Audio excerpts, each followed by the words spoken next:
Aujourd'hui, nous allons parler de l'importance de la parole de Dieu dans notre relation avec Dieu. L'importance de la parole de Dieu dans notre relation avec Dieu. Certainement, Dieu nous a parlé. Depuis les premiers jours, nous avons parlé du désir. Dieu désire une relation avec toi. Le message du premier jour. Le deuxième jour, Dieu nous a parlé de la nouvelle naissance. Le troisième jour, Dieu nous a parlé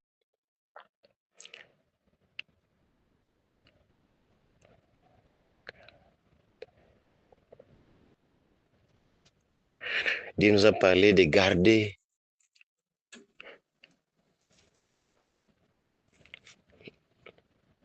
garder à lui, de regarder à lui et en sa parole.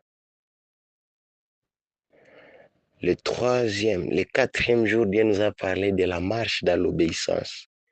Et ce quatrième jour, nous sommes en train de parler de l'importance de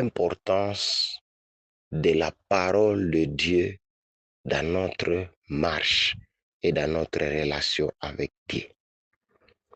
Nous avons présenté déjà Josué 1:8 et 2 Timothée 3:16.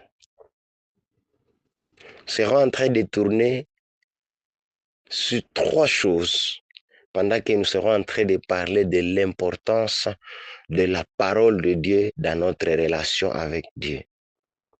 La première des choses, ce que nous devons savoir par rapport à l'importance de la parole de Dieu dans notre vie, nous devons savoir que connaître Dieu, nous connaîtrons Dieu au travers de sa parole. Vous savez, connaître Dieu, cela ne dépend pas de l'imposition des mains. Oh non, mon bishop m'a imposé les mains et par là je connais Dieu. Non. Oh, mon pasteur a prophétisé sur moi, le prophète a prophétisé sur moi et là je connais le Seigneur. Non. Connaître Dieu, c'est connaître sa parole. Nous étions en train de donner l'exemple de Jésus dans le désert. Le diable viendra toujours vers toi avec une fausse parole. Mais si tu ne connais pas la parole de Dieu, tu vas céder parce que le diable maquillera le mensonge et ça ressemblera à la parole de Dieu. Et il viendra avec toi avec ses mensonges. Alors si tu n'es pas connecté, si tu n'as pas la connaissance de la parole de Dieu, tu vas ruiner ta relation avec Dieu. Voyons quelqu'un dans la Bible, celui qui a cédé faute de connaissance. Nous voyons nos premiers parents depuis la création, Ève. Le diable vient et il dit à Ève, on vous a interdit de prendre de ces fruits. Ne sais-tu pas que si vous prenez de ces fruits ici, vous serez comme lui. Et c'est pour ça qu'il a dit que vous ne puissiez pas prendre. Parce que si vous prenez, vous serez intelligent comme lui, vous serez vraiment comme lui. Et Ève, parce qu'il n'avait pas la connaissance de la parole, je peux me permettre de dire que Ève, jusque-là, n'avait pas même l'idée de ce que Dieu avait dit à son mari Adam. Et il a crié directement. Et il est venu vers Adam. Dit, j'ai trouvé le serpent. Voici ce qu'il m'a dit.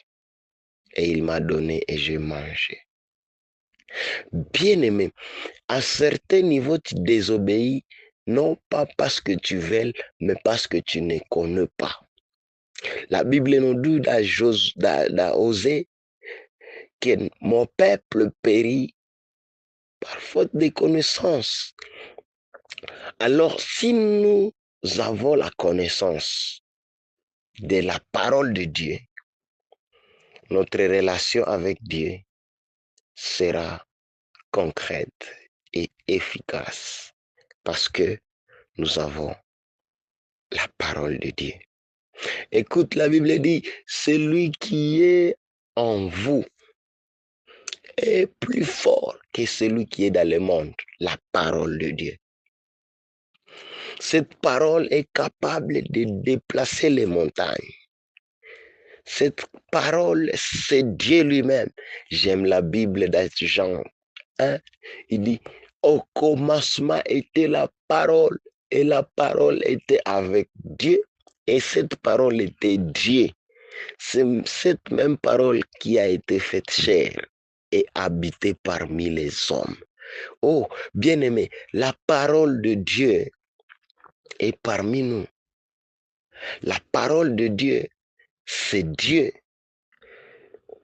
Il dit, vous connaîtrez la vérité, la parole, et la vérité vous en franchira. La parole, c'est la parole qui est la vérité, c'est la parole qui en franchit, c'est la parole qui est la vie. Comme il dit dans Jean 6, 40, 42, 44 et jusqu'à 60 quelques, il est en train d'insister sur l'importance de la parole. Et il a dit, cette parole que je vous ai prêchée est esprit et vie. Esprit et vie. Cette parole que je vous ai donnée, c'est esprit et vie.